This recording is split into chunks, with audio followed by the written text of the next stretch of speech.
komikus profesional. Sebenarnya pertama kali saya mengerjakan komik itu dari SMA. Waktu dari sekolah saya sudah mulai mengerjakan komik untuk kayak majalah dinding sekolah kayak gitu, untuk ilustrasi untuk dipajang di poster sekolah kayak gitu sudah mulai, dan saya mulai memasukkan komik-komik di situ. Nah dari situlah saya baru mengerti ternyata komik itu yang dari SMA saya dulu mengerjakan komik cuma berdasarkan insting dan referensi. Nah di situ diajarkan metode-metodenya. Jadi komik itu pertama kali yang harus diperhatikan adalah membuat step yang buat dulu, terus yang storyboard dulu sebelum menggambar, kayak gitu. Dan dari situ juga saya baru ngerti bahwa ternyata komik itu setiap negara punya ciri khas sendiri-sendiri. Jadi dari yang sebelumnya saya cuma tahu komik Indonesia dan komik Jepang waktu masih sekolah. Nah ternyata ada komik Amerika, ada komik Eropa, ya mungkin kayak Tintin itu Eropa, komik Amerika kayak komik superhero, komik manga biasanya komik action. Apa ya yang membuat saya jatuh cinta pada komik itu sebenarnya adalah, jadi begini, semua anak-anak kita berangkat dari senang menggambar, ya kan? Termasuk saya sebagai anak kecil, kita senang nonton film, kita senang membaca buku, dan senang mendengarkan cerita, ya, gitu. Itu yang saya alami. Tapi aku biasanya seiring dengan kita tumbuh dewasa, beberapa orang mulai melupakan itu. Jadi mereka sudah berhenti menggambar, berhenti mengulang cerita, mereka lebih step up ke hobi yang lebih lebih mature, lebih dewasa. Sementara saya kayaknya orang yang kalau dibilang kayak orang ini, kalau teman saya bilang itu senang ngomong itu kayak orang jatuh cinta katanya. Jadi walaupun apa ya, waktu itu keputusannya menjadi komikus itu bukan keputusan yang strategis sebenarnya. Soalnya waktu itu komik Indonesia itu sangat belum ada industrinya waktu itu, dan untuk mengerjakan komik luar juga kayaknya waktu itu belum ada gitu. Tapi saya yakin bahwa masa depan komik ini ada karena kita menikmati komik-komik luar dari luar negeri dan di TV gitu, film-film itu semua basicnya dari storytelling, dari cerita. Jadi basic dari komik itu kayak basic dari semua entertainment yang kita nikmati sekarang. Dan menurut saya profesi yang paling kuat dan mau mendasari semua itu adalah storyteller. Jadi temannya kita membeli suatu barang, kita membeli mobil atau membeli tas umpamanya, itu akan lebih berharga kalau itu ada story, ada cerita di situ.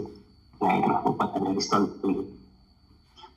Karena dengan kita beli sesuatu seperti barang, kita tahu sebagai barang yang kita pakai aja. Tapi begitu itu ada ceritanya, itu akan memberikan nilai lebih. Bagaimana kekuatan dari storytelling. Jadi seperti juga komik, kerjaan kita adalah storyteller. Orang yang bercerita itu akan memberikan hal lebih dari hal yang mungkin dianggap sepele. Kayak cuma film, kayak cuma buku, kalau bisa ada ceritanya, mereka akan lebih memorable gitu. Itu yang buat saya juga. Tantangan terbesar menjadi komikus itu, jadi begini, yang membedakan komikus dengan tukang gambar yang lain adalah komikus itu harus tahan banting terhadap pekerjaan yang sama dan berulang-ulang. Jadi makanya pekerjaan menggambarkan ada banyak, ada pelukis, ada ilustrator, ada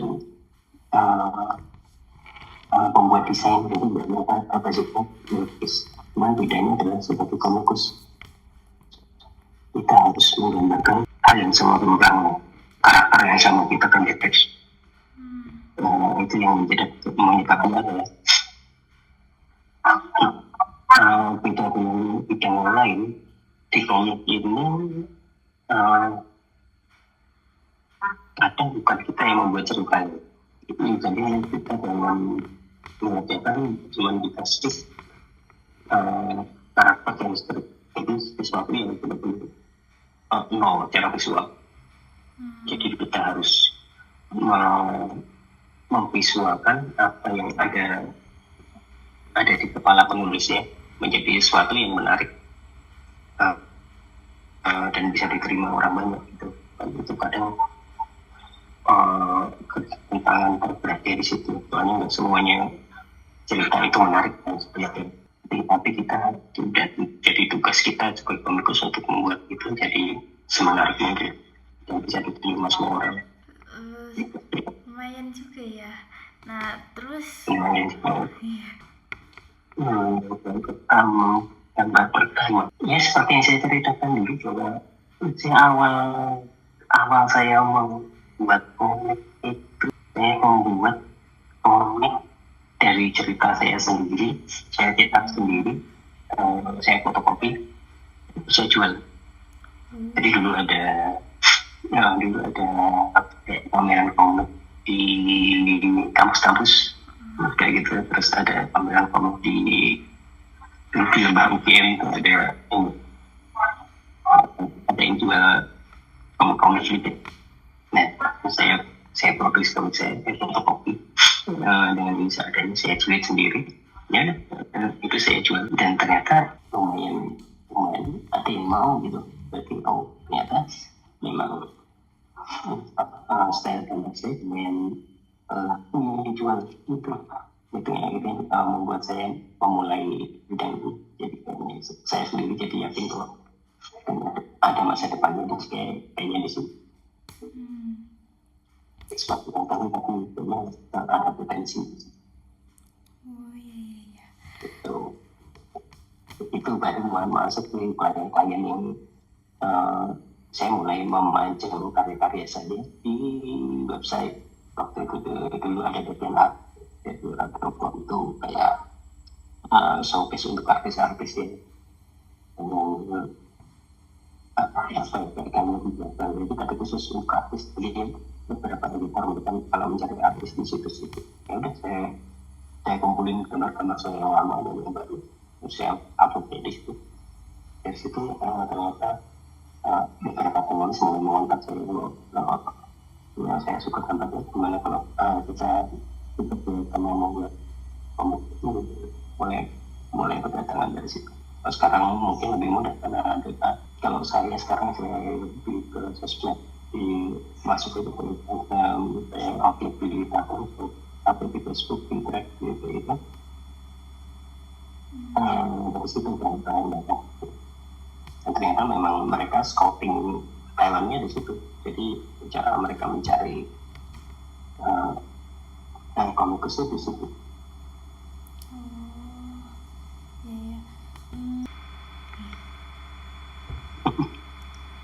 Banyak banget, mungkin ada puluhan jalan di itu, ada ratusan eksemplar yang beda-beda. Jadi kalau itu bedanya komik untuk sekarang kan saya mengajarkan komik Amerika sama komik Inggris biasanya, publishernya mereka ada di situ. Dan bedanya dengan komik Jepang dan komik Korea, kalau komik Jepang kan ilustratornya hampir tidak pernah ganti. Jadi kalau judulnya Naruto, itu yang gambarnya selalu ilustratornya itu. Doraemon biasanya ilustratornya itu sampai kapanpun ilustratornya berganti. Tapi di komik Amerika itu berbeda. Satu judul sampai gitu, mereka artisnya bisa ganti-ganti. Isu 1 sampai 10 mungkin artisnya ini itu 11 sampai 15 diganti, nanti isu 19 nanti beda orang lagi kayak gitu. Itu sangat biasa. Jadi kalau dihitung masih juga ratusan judul yang sudah saya kerjakan dan beda-beda Tapi yang paling memorable ya, yang paling berkesan untuk saya itu ada dua. Yang pertama adalah Power Rangers, karena itu yang membuka Power Rangers itu sebelumnya belum ada komik, belum pernah ada komik. Jadi saya mengawali satu franchise yang ternyata setelah saya bikin komik itu komik yang meledak kok. Banyak yang senang dan itu berlanjut sampai sekarang. Walaupun artis yang ganti-ganti yang bersekarang, tapi komiknya tetap lanjut. Walaupun saya sudah tidak pernah menjaga komiknya lagi, tapi kadang masih ada membuat cover atau ilustrasi gitu, kadang masih dipakai. Dan memang waktu kedua waktu saya mengerjakan komik Naruto dan YMN, jadi crossover. Jadi waktu itu ada event Naruto itu di crossover dijadikan satu sama kura-kura ninja di MNT, dan saya beruntung banget untuk jadi komikus. Soalnya selain saya dan komikusnya, kayaknya Naruto itu belum pernah gambar orang lain di dalam komik. Bisa dibilang di luar komiknya saya orang kedua yang pernah menggambar komik Naruto, dan itu satu pencapaian sebenarnya. Selain karena saya suka karakter. Ya, keren itu. Banyak banget. Nah, untuk komik Indonesia kan waktu itu saya pernah mengerjakan komik di masa Garuda dulu ada di STP itu. Terus saya mengerjakan komiknya, terus saya mengerjakan komik Sri Asih dan Bundala. Saya pernah mengerjakan komik juga. Lalu untuk luar negeri saya pernah mengerjakan komik Afrika. Iya, pernah saya mengerjakan komik Afrika. Saya pernah mengerjakan komik dari Timur Tengah juga pernah, tentang nabi-nabi gitu. Saya mengerjakan terus, tapi rata-rata yang paling banyak adalah mengerjakan komik Amerika dan Inggris. Itu yang pernah sampai sekarang. Kura-kura ninja, TMNT, saya pernah menggambar Transformers, saya pernah menggambar apa lagi, Power Rangers, Superman, saya pernah menggambar Batman, walaupun tidak full. Saya pernah menggambar banyak pahlawan yang tidak saya sendiri, tapi banyak. Jadi siapa tokoh favorit Om Hendri waktu di dunia komik? Karakter maksudnya? Iya, karakter. Oke. Karakter favorit ini idealnya yang saya belum pernah kesampaian untuk menggambar. Yang saya senang banget tapi belum pernah kesampaian. Kalau yang kayak Power Ranger kayak gitu saya senang tapi tidak pernah kesampaian gitu ya. Karakter yang saya pernah menggambar tapi belum Spider-Man. Oh, Spider-Man. Mungkin besok bisa gambar itu.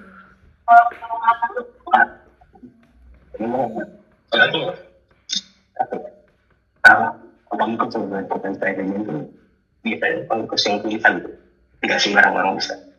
Jadi kalau ada dua karakter yang biasanya kalau yang menentukan itu pasti komikus yang udah di top of the game-nya. Satu Spider-Man, kalau yang DC Batman itu puncak karir nih. Spider-Man itu susah ya kayaknya.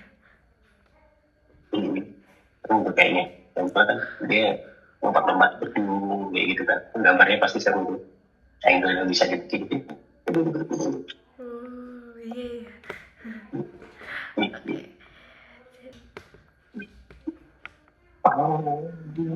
AI. Jadi gini, emang sekarang sudah sangat maju ya. Jadi gambar-gambar apapun kayak sudah bisa ditiru dengan AI. Tapi ada satu yang nggak bisa ada ya. Recording in progress. Storytellingnya itu tidak bisa digantikan. Jadi walaupun gambar yang bisa di poster itu bisa di copy, kayak gambar itu bisa ditiru. Tapi untuk cara kita bercerita itu personal. Dan tiap orang pasti punya cara bercerita yang sendiri, sangat berbeda. Dan itu tidak bisa di copy oleh mesin. Misalnya itu sangat personal. Jadi kayaknya selama yang belum sedang itu dan kayaknya nggak bakal mungkin bisa mengcopy sesuatu yang sangat manusia. Terus kalau kayak itu bisa. Jadi untuk kepercayaan saya kayaknya itu sampai sekarang masih belum terlalu tertentu. Gambarnya menarik gitu.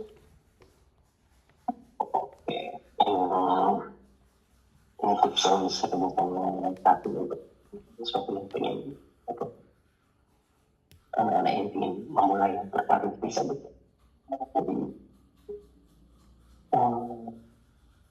tambah adalah seperti yang saya bilang tadi, menggambar bagus itu satu hal. Seorang komik itu sudah harus bisa menggambar yang bagus itu sudah harus ya. Jadi itu kayak yang minimum dari ini seorang artis udah pasti ya. Tapi perlu dipandang lagi adalah bagaimana kita bercerita dengan baik, cerita dengan rumput, bagaimana kita bisa membuat orang lain mengerti apa yang kita pikirkan dan kita ceritakan. Itu bukan pada sekedar gambar yang bagus, tetapi gambar itu teknik. Jadi untuk teknik kita bisa ada bermacam-macam style. Saya ambil contoh yang paling sederhana aja, gambar seperti Shinchan, seperti Doraemon. Itu kan secara teknik dia enggak terlalu tapi mereka punya power di storytelling. Mereka bisa bercerita, membuat cerita yang sesuai dengan gambarnya itu.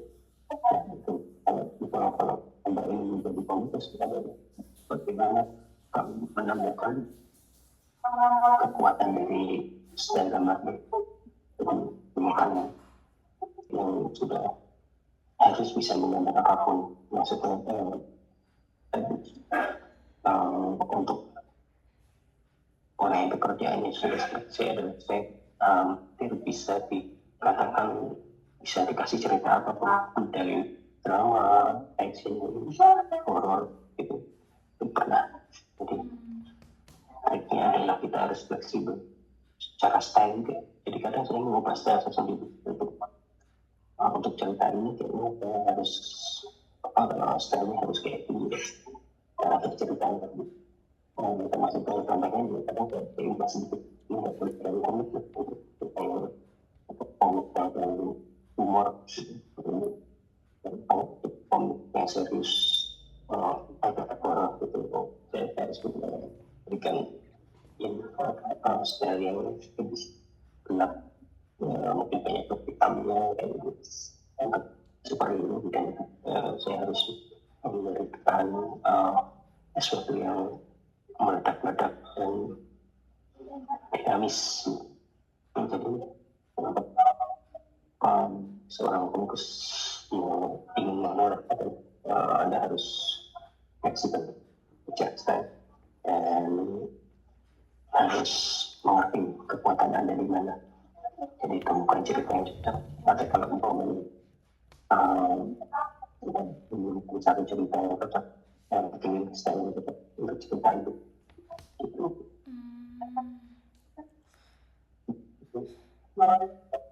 Ya. Oke, jadi untuk pertanyaan yang terakhir itu yang nomor 10, itu bagaimana cara membangun portofolio yang benar dan menarik perhatian. Ya, portofolio ya ini portofolio. Di zaman yang sekarang yang serba cepat dan beragam ini, kalau Anda ingin membuat sesuatu portfolio untuk bisa menarik adalah untuk saya harus berbeda. Jadi sesuatu untuk menciptakan sesuatu yang mencolok untuk portfolio. Jadi umpamanya, saya kasih contoh. Biasanya orang mengerjakan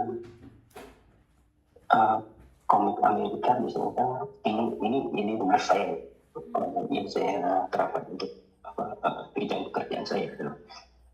Biasanya komik Amerika kan identik dengan sesuatu yang sangat maskulinnya, berotot, harus sangat garis-garisnya keras dan genre style superhero Amerika kan ya seperti itulah biasanya pakemnya sudah ada gitu. Nah, saya mau untuk mendiferensikan style saya memasukkan hal yang baru, yaitu adalah saya masukkan style manga ke dalam superhero. Jadi yang style superhero bukan cuma wajah yang berkot dan tegas gitu, tapi lebih Jepang dan manga itu kan terkenal karena mereka lebih luas secara gestur, secara ekspresi muka. Itu kan mereka nggak tahu. Jadi untuk apa saya masukkan ke dalam portfolio saya, jadi saya membuat superhero Amerika dengan style yang jadi di tengah-tengah antara Amerika di sini, manga di sini, ya tinggal ambil di tengahnya. Jadi itu ternyata menjadi sesuatu yang baru bagi industri yang terjadi. Karya saya jadi beda sendiri dibandingkan komikus lain kayak gitu. Nah itu yang saya tekankan untuk membuat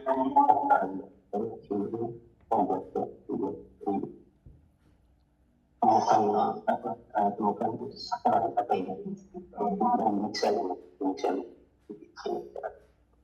sesuatu yang berbeda dari habis, dan itu akan